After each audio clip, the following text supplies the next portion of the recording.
قرآن مجید فرقان حمید کے 11ویں پارے کی حوالے سے کچھ آیات کا خلاصہ اور کچھ باتیں اللہ تبارک و تعالی قرآن مجید کے حوالے سے صحیح بات زبان پر جاری فرمائے، اور اللہ کریم ہر بھول سے ہر خطا سے محفوظ فرمائے۔ اور یہ بھی دعا فرمائیں کہ رمضان کا جو دوسرا عشرہ آج شروع ہو رہا ہے، اللہ تبارک و تعالی اسے ہمارے لیے باعث خیر و برکت فرمائے۔ 11ویں پارے کے مضامین جو ہیں، اس پارے کے شروع میں اللہ تعالیٰ نے نبی کریم صلی اللہ علیہ وسلم کو غیب کی خبر پر مطلع فرمایا ہے کہ جب آپ سفر جہاد سے واپس مدینہ طیبہ پہنچیں گے تو بغیر کسی عذر کے جہاد سے پیچھے رہنے والے منافقین جھوٹی قسمیں کھا کھا کے اپنا عذر بیان کریں گے۔ کہا محبوب آپ جائیں گے نا تو جو منافق ہے نا وہ جھوٹی قسمیں کھائیں گے۔ اللہ تعالیٰ نے فرمایا کہ آپ ان سے کہہ دیں کہ بہانے بنانے کی ضرورت نہیں ہے، اللہ تعالیٰ ہمیں تمہارے حالات سے مطلع فرما دیا ہے۔ یہ واقعہ غزوہ تبوک سے پیچھے رہ جانے والوں کا ہے، جو لوگ غزوہ تبوک سے پیچھے رہ گئے تھے منافقین، ان کی بات ہو رہی۔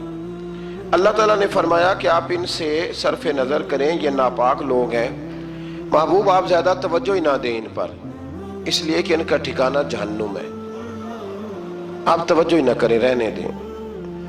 آیت نمبر 98 میں عرب کے دیہاتی لوگوں کے دو طبقات کا بیان ہے۔ ایک وہ جو اللہ کی راہ میں خرچ کرنے کو تاوان سمجھتے تھے، تو یہ تو ٹیکس ہے، اور مسلمانوں پر برے دن آنے کے منتظر رہتے تھے، اور دوسرے وہ لوگ ہیں کہ جو اسے اللہ تعالیٰ کی رضا اور نبی پاک صلی اللہ علیہ وسلم کی نیک دعاؤں کا ذریعہ سمجھتے تھے کہ اگر اللہ کی راہ میں خرچ کریں گے تو اللہ راضی ہوگا اور حضور کی دعا ہمیں نصیب ہوگی۔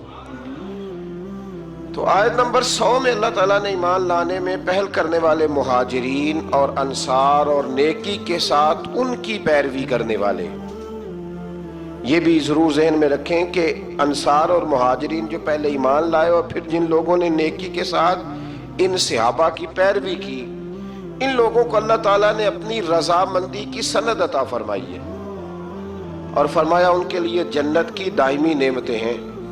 آیت نمبر 103 میں فرمایا رسول مسلمانوں کے مال سے زکوٰۃ لے لیجئے اور اس کے ذریعے انہیں پاک کر دیجئے۔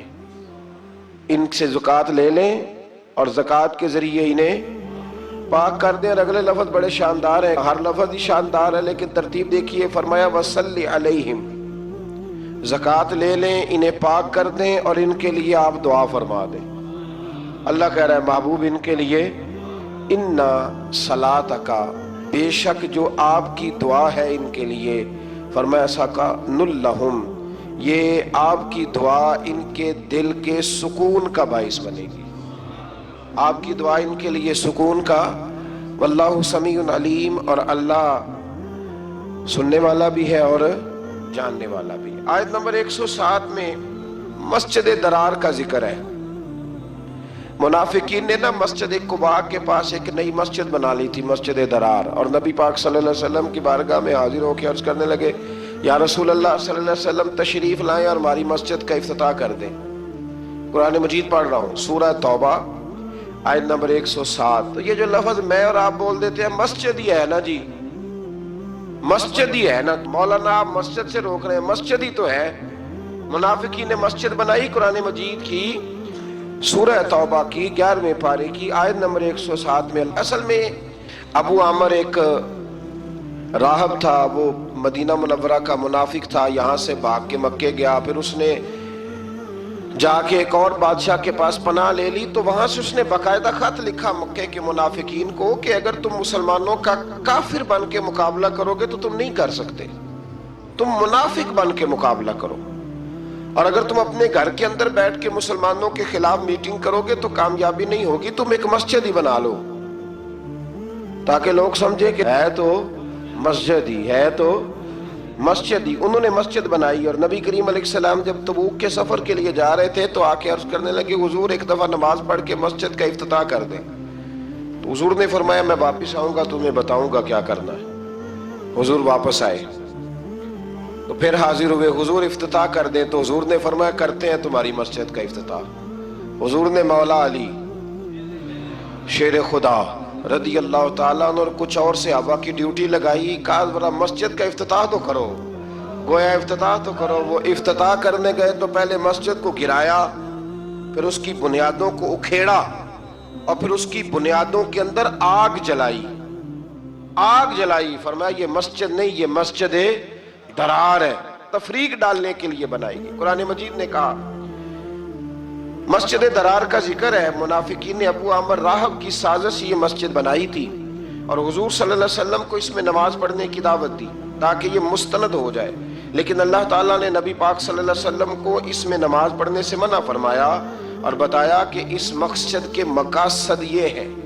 اللہ کریم نے 4 مقصد قرآن مجید میں اس مسجد کے بنانے کے بیان فرمائے۔ فرمایا 4 وجہ سے بنائی گئی۔ پہلا مقصد یہ مسلمانوں کو تکلیف دینے کے لیے بنائی گئی، اور دوسرا مقصد یہ کفر کرنے کے لیے بنائی گئی، اور تیسرا مقصد اہل ایمان کے درمیان تفرقہ ڈالنے کے لیے بنائی گئی، فرقہ واریت کے لیے، اور چوتھا مقصد اللہ اور اس کے رسول صلی اللہ علیہ وسلم سے جنگ کرنے والوں کے لیے سازشوں کا مرکز بنایا گیا۔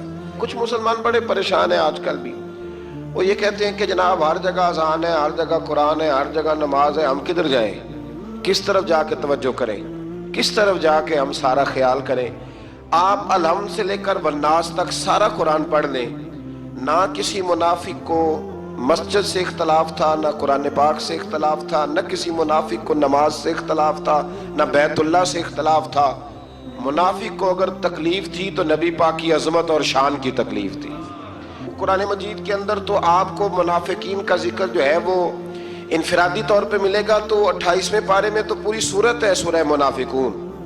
تو سورہ منافقون کا جب آپ مطالعہ کریں گے تو کھلی واضح آیات ملے گی کہ جب منافقوں سے کہا جاتا تھا نا کہ نبی پاک کی بارگاہ میں آؤ، وہ سارے ہلا کے کہتے تھے سارے کام کرنے ہیں پر حضور کے پاس نہیں جانا۔ بلکہ عبداللہ بن ابی سلول سے جب کسی نے کہا کہ تو حضور کی تعظیم کیوں نہیں کرتا، تو یہ لفظ ہے امام رازی نے لکھے، لگا تم نے کہا کہ ان کا کلمہ پڑھو، ہم نے پڑھ لیا، تم نے کہا کہ ان کے پیچھے نماز پڑھو تو ہم نے پڑھ لی، تو اب تم کہتے ہو ہم معاذ اللہ محمد ابن عبداللہ کی عبادت ہی شروع کر دیں۔ یعنی وہ تعظیم کو عبادت کا نام دیتے تھے۔ منافقین کا طریقہ ہے کہ حضور کی تعظیم کو عبادت کا نام دیتے ہیں، حالانکہ وہ عبادت نہیں، وہ تعظیم ہے۔ تعظیم اور ہوتی ہے اور عبادت اور ہوتی ہے۔ اللہ تعالیٰ نے نبی پاک صلی اللہ علیہ وسلم کو فرمایا کہ آپ واپسی کے سفر میں مسجد قباء میں قیام کریں، جس کی بنیاد تقوی پہ رکھی گئی ہے اور جس میں اللہ کے پسندیدہ بندے نماز پڑھتے ہیں۔ منفی مقاصد کے لیے بنائی ہوئی اس مسجد کے برابر وہ مسجد نہیں ہو سکتی۔ اس سے معلوم ہوا کہ بعض اوقات بظاہر نیک کام اگر منفی مقاصد کے لیے کیا جائے تو اللہ کے ہاں اس کی کوئی قبولیت نہیں ہے۔ آیت نمبر 111 میں فرمایا کہ اہل ایمان کا اللہ تعالیٰ سے سودا ہو گیا ہے۔ سودا کیا ہوا ہے؟ انہوں نے اپنے مال اور جان اللہ کے ہاتھ فروخت کر دیے ہیں، یعنی وہ سب کچھ اللہ کی رضا کے لیے قربان کرنے کو تیار ہے، اور اللہ تعالیٰ انہیں جنت عطا فرمائے گا۔ مال بھی دیں گے، جانیں بھی دیں گے، تو اللہ کیا دے گا؟ جان تو بڑی دور کی بات ہے، مال کوئی نہیں دیتے لوگ، یہ بڑا مشکل کام ہے۔ جنت تو چاہیے نا جی۔ اور نبی پاک علیہ السلام کے صحابہ جنت کی خواہش کرتے تھے، جنت کی دعا کرتے تھے۔ یہ سودا ہو گیا، اور سودا کرایا کس نے؟ میرے اور آپ کے پیارے حبیب صلی اللہ علیہ وسلم، حضور نے یہ سودا کرایا۔ آیت نمبر 112 میں اللہ تبارک و تعالیٰ نے نا اہل ایمان کی علامتیں بیان کی ہیں کہ مومن ہوتے کون ہیں۔ وہ ہمارا ایک مزاج ہے نا، مومنوں والا کام کوئی بھی نہ کرے، لیکن کسی کی یہ جرت نہیں کہ وہ ہمیں معاذ اللہ تعالیٰ تھوڑی دیر کے لیے بھی غیر مسلم کہہ دے، کہنا بھی نہیں چاہیے۔ لیکن اگر ہم اہل ایمان کہلاتے ہیں تو جو صفات اہل ایمان کی قرآن بیان کرتا ہے بغیر کسی تشریح اور تفسیر کے، وہ صفات تو ہمارے اندر ہونا چاہیے کہ نہیں ہونا چاہیے۔ اللہ تعالیٰ نے فرمایا مومن ہوتے کون ہیں، ان کی صفات بیان کی ہیں اسی سورہ کی آیت نمبر 112 کے اندر۔ فرمایا التائبون العابدون الحامدون السائحون الراکعون الساجدون الآمرون بالمعروف والنہون عن المنکر والحافظون لحدود اللہ۔ فرمایا مومن وہ ہیں جو توبہ کرنے والے ہیں، اللہ تبارک و تعالیٰ کی عبادت کرنے والے ہیں، حمد و ثنا کرنے والے ہیں، روزے رکھنے والے ہیں، رکوع کرنے والے ہیں، سجدہ کرنے والے ہیں، نیکی کا حکم دینے والے ہیں اور برائی سے منع کرنے والے ہیں اور اللہ کی حدود کی حفاظت کرنے والے ہیں۔ فرمایا وَبَشِّرِ الْمُؤْمِنِينَ، اے محبوب ان صفات والے مومنوں کو میری رحمت اور جنت کی خوشخبری عطا فرما دے۔ حکمران بھی فٹافٹ بول کے کہتے ہیں کہ آپ کو زیادہ مومن ہیں، ہم بھی تو مسلمان ہیں، تو بھئی اللہ تعالیٰ نے یہ ایمان کی صفات بیان کی ہیں کہ وہ نیکی کا حکم دیں گے، برائی سے منع کریں گے اور وہ اللہ کی حدود کی حفاظت کریں گے، پہرے داری کریں گے دین کی سرحدوں کی۔ تو اگر یہ صفات کسی میں بھی پائی جائیں گی تو پکا مومن ہے، لیکن صفت کوئی بھی نہ پائی جائے۔ حضرت مولا رومی رحمت اللہ تعالیٰ علیہ فرمایا کرتے تھے کہ درخت خالی اگے تو نہیں پتہ چلتا کہ درخت ہے، لیکن اگر اس پہ کنو لگ جائے تو پتہ چلتا ہے کہ مالٹے کا درخت ہے۔ فرماتے ہیں ویسے نہیں پتہ چلتا کہ بیل کس چیز کی ہے، بیل کس چیز کی ہے ویسے پتہ نہیں چلتا، لیکن اگر اس کے اوپر کوئی پھل لگ جائے تو پتہ چل جاتا ہے کہ یہ کس چیز کی ہے۔ فرماتے ہیں بندہ دیکھ کے کیسے پتہ چلے گا کس مذہب کا ہے؟ اذان ہو جائے، مسجد میں جا کے جماعت سے شامل ہو جائے تو پتہ چلے گا محمد عربی کا کلمہ پڑھنے والا ہے، یہ رسول اللہ صلی اللہ علیہ وسلم کا غلام ہے۔ پتہ تو کاموں سے چلے گا نا، کہ خالی لیبل لگانے سے پتہ چلے گا۔ اللہ اہل ایمان جیسے کام کرنے کی توفیق عطا فرمائے۔ اسی سورہ مبارکہ کی آیت نمبر 118 میں غزوہ تبوک سے پیچھے رہنے والے 3 صحابہ حضرت کعب بن مالک، ہلال بن امیہ اور مرارہ بن ربیع رضی اللہ تعالیٰ عنہ، یہ 3 پیچھے رہ گئے۔ ان کا بھی بیان ہے کہ انہوں نے جھوٹی بہانے بازی نہیں کی بلکہ اپنی غلطی تسلیم کر لی۔ انہیں ایک ابتلا کے دور سے گزرنا تو پڑا، لیکن اللہ تعالیٰ نے ان کی توبہ کی قبولیت کے لیے اپنے نبی پاک علیہ السلام پر وحی فرمائی اور ان کا بہت بڑا اعزاز اللہ نے بیان فرمایا۔ سچ بولنا مشکل ضرور ہوتا ہے، انسان آزمائش میں مبتلا ہو جاتا ہے۔ حضرت کعب بن مالک بھی فرماتے ہیں کہ منافقین نے بھی تبوک سے واپسی پر حضور سے جھوٹ بولے تو وہ بچ گئے۔ پہلے میرے دل میں بھی یہ وسوسہ آیا کہ میں بھی کہہ دوں، کوئی بہانہ کر دوں، پھر سوچا کس کے سامنے کروں؟ جسے اللہ تعالیٰ نے سینوں کا نور اور علم عطا فرمایا ہے، ہر چیز حضور جانتے ہیں۔ کہتے میں نے کہا نہیں سچ بول رہے ہیں۔ حضور نے فرمایا کیوں نہیں گئے تھے؟ تو میں نے کہا حضور غلطی ہو گئی، بھول گیا تھا۔ فرماتے حضور ناراض ہو گئے، 50 دن حضور ناراض رہے، میری بیوی کو میکے بھیج دیا گیا۔ فرماتے ہیں کوئی شخص میرے ساتھ بات نہیں کرتا تھا، حتیٰ کہ میرا یہ حال تھا کہ میں مسجد شریف میں نماز کے لیے جاتا، جب میں حضور کو دیکھتا تو نبی پاک رخ پھیر لیتے، اور جب میں توجہ کرتا تو مجھے سمجھ آتی کہ اس وقت میرے رسول مجھے دیکھ رہے ہیں۔ ہمارے صوفیہ ترجمہ کرتے ہیں نا قرآن کا اور عشق کی ان داستانوں کا، میں ویکھاں تے میرا یار نہ ویکھے، جے میں نام ویکھاں تے او ویکھے تے ایڈے نصیب کتھوں تتڑی دے او میرے وچ ویکھن دے ویکھے، غلام فریدہ بوے یار دے مریے، پاویں ویکھے یا نہ ویکھے۔ تو آپ فرماتے ہیں کہ بہت سارے لوگ مجھے یہ وسوسہ دیتے تھے کہ دیکھا نا تو نے سچ بول کے تو پھر کیا ملا؟ تو فرماتے ہیں پھر اللہ نے فضل کیا اور 50 دنوں کے بعد رب کریم نے میری توبہ کا اعلان قرآن میں فرمایا۔ فرمایا سچ بولا، وقتی طور پر آزمائش ہوئی، پر قیامت تک کے لیے میری توبہ کا ذکر اللہ نے قرآن مجید میں فرما دیا۔ اسی طرح سے آیت نمبر 122 میں بیان کیا گیا ہے کہ سارے مسلمان اپنے سارے مشاغل کو چھوڑ کر اپنے آپ کو دین کے لیے وقف نہیں کر سکتے۔ اللہ اس بات کو جانتا ہے کہ یہ وقف نہیں کر سکتے سارا کچھ چھوڑ کے، بس ضروری ہے کہ ہر علاقے اور طبقہ زندگی میں سے کچھ لوگ دین کی راہ میں نکلے اور دین میں مہارت حاصل کریں تاکہ وہ اپنی قوم کو اللہ کے عذاب سے ڈرائیں۔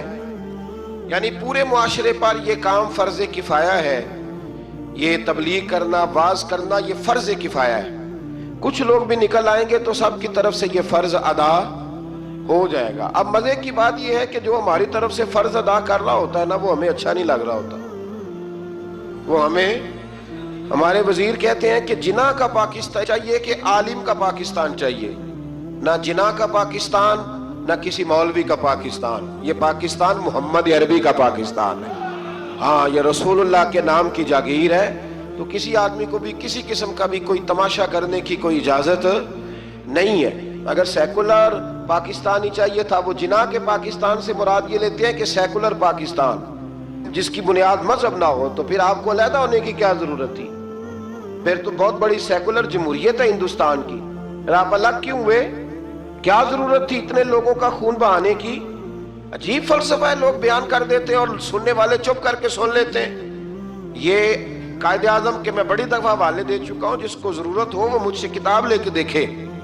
قائد اعظم پشاور یونیورسٹی میں تقریر کرنے کے لیے گئے تو بچوں نے پوچھا، پٹھانوں کے بچوں نے، کہ جناب دستور کیا ہوگا، منشور کیا ہوگا، پاکستان میں نافذ کیا کریں گے؟ تو کہنے لگے دستور منشور وہی ہے جو رسول اکرم نے بیان فرمایا ہے.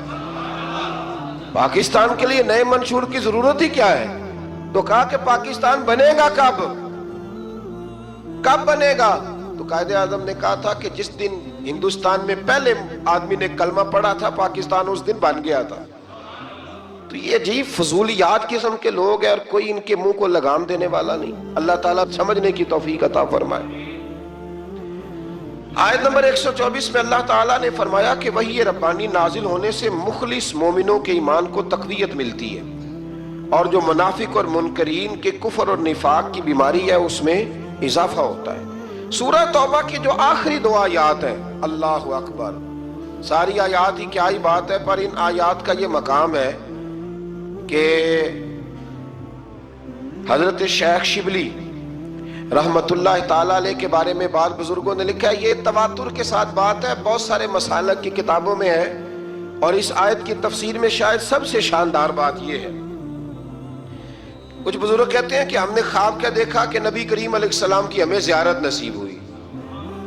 کہتے ہیں حضور علیہ السلام کی زیارت نصیب ہوئی تو ہم نے دیکھا کہ خواب میں ہی حضرت ابو بکر شبلی تشریف لائے.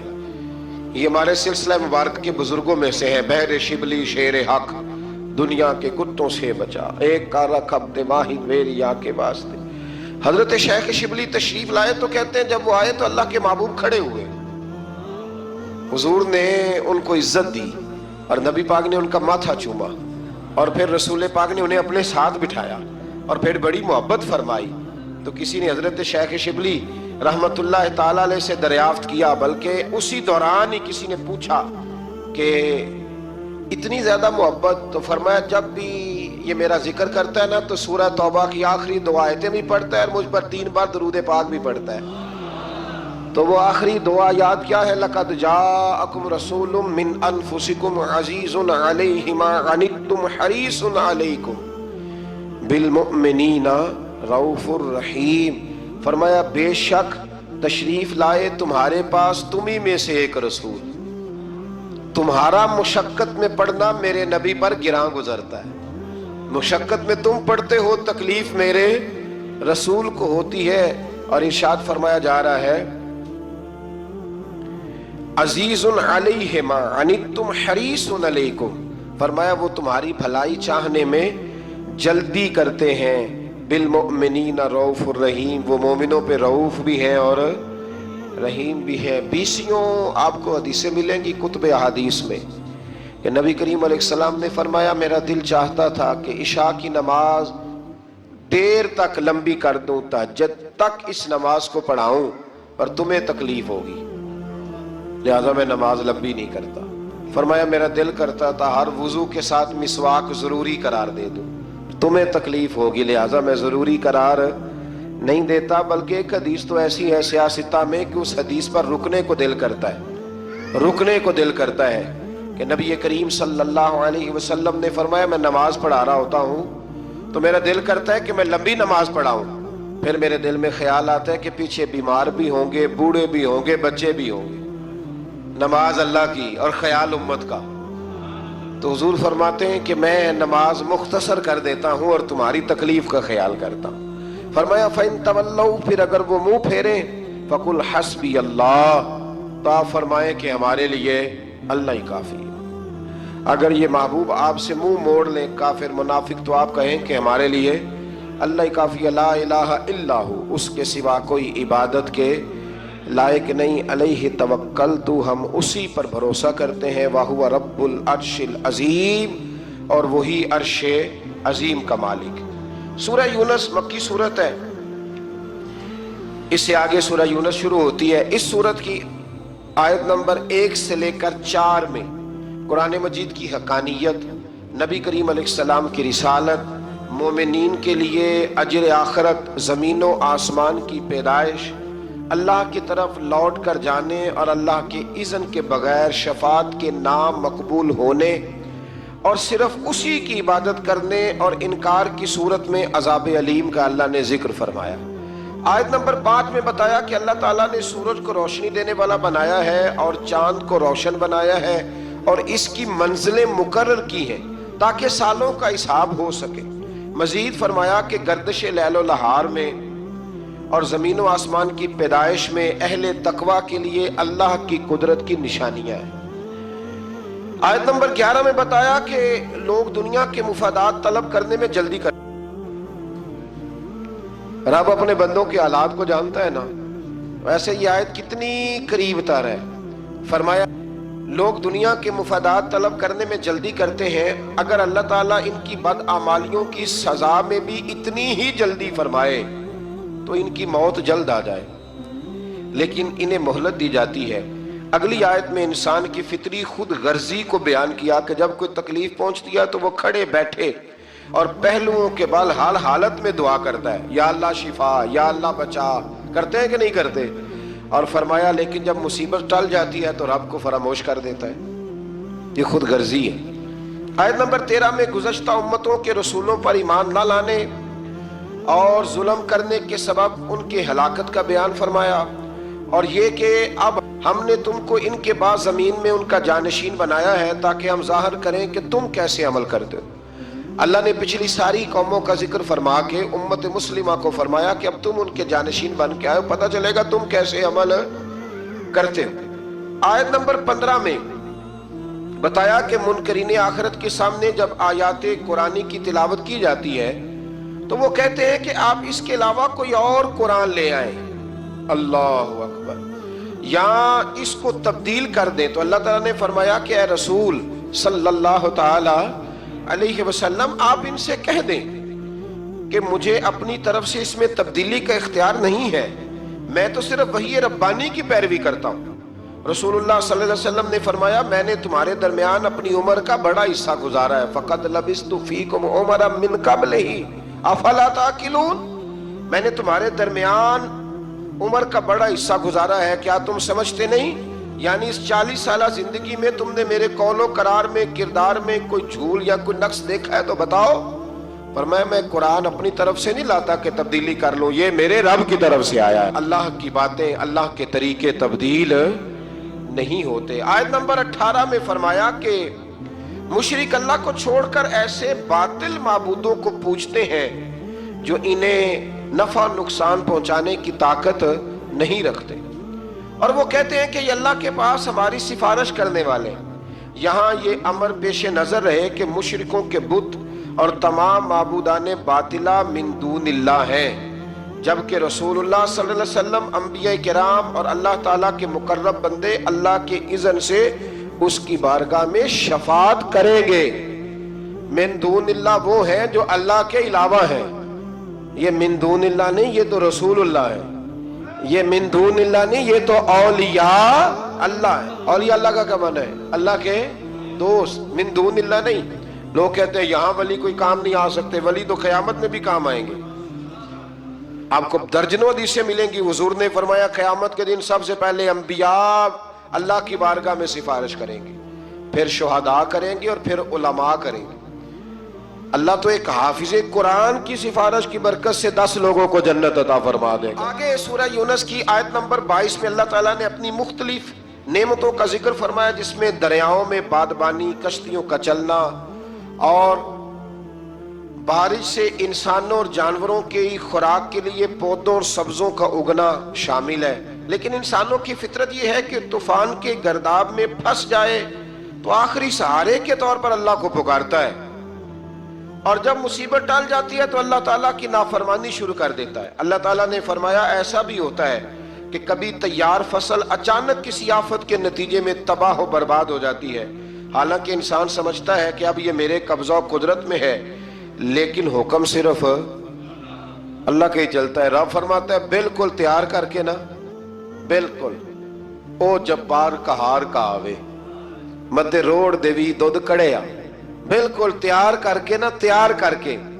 آپ نے دیکھے نا بھینس کو پالا کس لیے کہ دودھ ملے گا، چارہ کس لیے ڈالا کہ دودھ ملے گا. صبح گئے اس کو چارہ ڈالنے کس لیے کہ دودھ ملے گا. پھر محنت کر کے دودھ دھویا اور پھر گھر تک آ گیا. لیکن وہ جبار کہار کا آوے متے روڑ دیوی دودھ کڑیا. پینے دے نہ پینے دے یہ اس کے قبضہ ہو قدرت میں.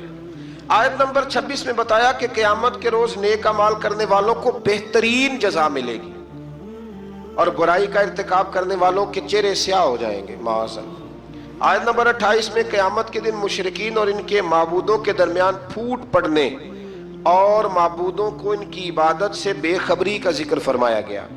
آیت نمبر 31 میں بتایا کہ اگر ان مشرکوں سے پوچھا جائے کہ زمین و آسمان سے روزی کون عطا کرتا ہے، حیات و موت کس کے قبضہ و قدرت میں، اور نظام کائنات کو کون چلاتا ہے، تو کہیں گے اللہ. لیکن براہ راست پھر بھی راہ راست سے بھٹک جاتے ہیں. یہ بھی بتایا کہ پہلی بار اسی نے پیدا کیا اور دوبارہ بھی وہی پیدا کرے گا، یعنی دوبارہ مرنے کے بعد دوبارہ اٹھائے گا بھی وہی. تو تم حق کو چھوڑ کر فاسد خیالات کی پیروی کیوں کرتے ہو؟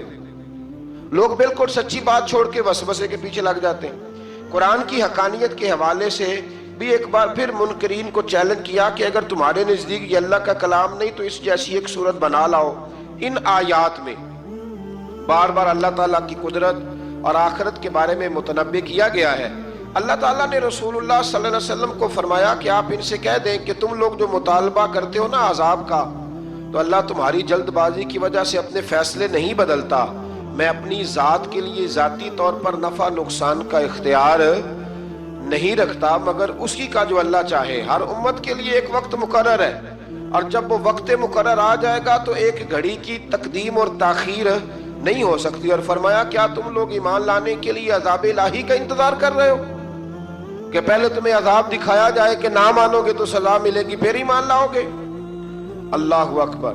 تو فرمایا اس وقت پھر تمہارا ایمان لانا مقبول نہیں ہوگا اور عذاب الہی کو کوئی دھمکی نہیں بلکہ حقیقت ہے. اور آخرت کی مشکل گھڑی کی طرف متوجہ کرتے ہوئے فرمایا جس شخص نے اپنے اوپر بد اعمالیوں کی وجہ سے ظلم کر رکھا ہے تو قیامت کے دن اگر ساری دولت اس کے قبضے میں آ جائے اور اس کو اپنے گناہوں کے فدیے کے طور پر دینے کے لیے تیار ہو جائے گا، لیکن وہاں یہ دنیاوی مال و دولت اس کے کسی کام نہیں آئے گا. آیت نمبر 41 تا 44 میں فرمایا کہ ان میں سے بعض لوگ اپنے کو سنتے ہیں اور بعض دیکھتے ہیں لیکن دل کے کانوں سے نہیں سنتے اور نہ دل کی آنکھوں سے دیکھتے ہیں. ان کا دیکھنا سننا بے فائدہ ہے. آیت نمبر 45 میں فرمایا کہ قیامت کے دن کفار یہ گمان کریں گے کہ وہ دنیا میں صرف دن کی ایک گھڑی بھر رہے ہوتے، لمبا وقت انہیں رہنے کا موقع. یہاں لوگ یہ دعا کرتے ہیں کہ یہاں سے جانا نہ پڑے اور وہاں جا کے کیا کہیں گے کہ کاش ہم ایک گھڑی بھر کے لیے دنیا میں آئے ہوتے. اللہ تعالیٰ ہمیں یہاں اچھے عمل کرنے کی توفیق عطا فرمائے. آیت نمبر 58 میں فرمایا کہ اللہ کے فضل اور اس کی رحمت ملنے پر خوشی منایا کرو. قل بفضل اللہ وبرحمتہ فبذلک فلیفرحوا. جب اللہ کا فضل اور اس کی رحمت ملے تو خوشی مناؤ. بعض اہل علم نے سرکار دو عالم صلی اللہ علیہ وسلم کی پیدائش پر خوشی منانے کا اسی آیت سے استدلال کیا. آیت نمبر 59 میں کفار کے حلال و حرام کے خود ساختہ فیصلوں کو اللہ کی طرف منسوب کرنے کی مذمت کی گئی ہے. اس کے بعد اللہ تعالیٰ کے علم کے متعلق غلط فہمی میں مبتلا لوگوں کو غلط فہمی کا ازالہ کرتے ہوئے فرمایا کہ تمہارا کوئی عمل اور زمین و آسمان میں کوئی ذرہ یا اس سے چھوٹی یا بڑی چیز اللہ کے علم سے باہر یا پوشیدہ کوئی چیز پوشیدہ. یہ مسلمان کا اگر نظریہ پاک جائے نا کہ ہر چیز اللہ کی نظر میں ہے تو پھر کیمرے لگانے کی کوئی ضرورت نہیں ہے، پھر سڑکوں پر ہمیں پولیس والے کھڑے کرنے کی کوئی ضرورت اگر یہ بن جائے نظریہ. آیت میں اولیاء اللہ کی شان بیان کی. فرمایا الا ان اولیاء اللہ لا خوف علیہم ولا هم يحزنون. فرمایا خبردار بے شک اللہ کے ولیوں کو نہ کوئی خوف ہے اور نہ وہ غمگین ہوں گے. اور پھر خود ہی ارشاد فرما دیا کہ ولی وہ ہے الذین آمنوا وکانوا یتقون، جو ایمان لائے اور تقوی اختیار کرتے ہیں. تو فرمایا دنیا کی زندگی میں بھی ان کے لیے بشارت ہے اور آخرت میں بھی. اللہ کے کلمات میں کوئی تبدیلی نہیں ہوتی، اور یہ بہت بڑی کامیابی ہے۔ آیت نمبر 65 میں سرکار دو عالم صلی اللہ علیہ وسلم کو تسلی دیتے ہوئے فرمایا کہ اے حبیب صلی اللہ علیہ وسلم، آپ رنجیدہ خاطر نہ ہوں، میں جو سب سرفرازیوں کا واحد مالک ہوں تو میں آپ کا مددگار ہوں، اور مشرکین تو صرف وہم و گمان میں ہیں اور صرف اپنے خیالات کی پیروی کر رہے ہیں، چکر میں پڑے ہوئے ہیں۔ محبوب میں جو ہوں آپ کا مددگار، آپ ان کے ان چکروں میں الجھنے سے آپ پریشان نہ ہوں۔ آیت نمبر 68 میں فرمایا کہ ان منکروں نے کہا کہ اللہ نے بیٹا بنا لیا ہے، اللہ تعالیٰ اس سے پاک ہے، اور آسمانوں اور زمین میں جو کچھ بھی ہے وہ اس سے بے نیاز ہے، تو کیا اس باطل دعوے کی ان کے پاس کوئی دلیل ہے؟ آیت نمبر 71 سے لے کر تقریباً 90 تک اللہ تعالیٰ نے حضرت نوح علیہ السلام کا اور ان کی قوم کا ذکر فرمایا، اور حضرت موسیٰ علیہ السلام کا جادوگروں کا جو واقعہ پچھلے سپاروں میں ہم دیکھ آئے ہیں اس کو اللہ تبارک و تعالیٰ نے بیان فرمایا ہے، اور پھر سے بنی اسرائیل والوں کو یہ بات یاد دلائی ہے کہ تم اللہ کی نافرمانی کرنے والی قوم۔ آیت نمبر 90 سے بیان کیا کہ ہم نے بنی اسرائیل کو سلامتی کے ساتھ سمندر پار کرا دیا تھا، اور فرعون اور اس کے لشکر عداوت اور سرکشی میں ان کے تعاقب میں آئے، یہاں تک کہ جب سمندر میں غرق ہونے لگے تو فرعون نے کہا میں اس ہستی پر ایمان لایا جس پر بنی اسرائیل والے ایمان، جب غوطے لگے نا چار تو کہنے لگا میں ایمان لایا، جس کے سوا کوئی عبادت کے مستحق نہیں، اور میں مسلمانوں میں سے ہوں۔ حدیث پاک میں ہے کہ اللہ تعالیٰ عین موت کے وقت اور غرغرے کی کیفیت طاری ہونے سے پہلے پہلے اپنے بندے کی توبہ قبول فرما لیتا ہے، پہلے پہلے اللہ توبہ، لیکن اللہ نے یہ تو نہیں نہ بتایا کہ موت کا وقت کب آئے گا، اس لیے ہر وقت توبہ کرتے ہی رہنا چاہیے۔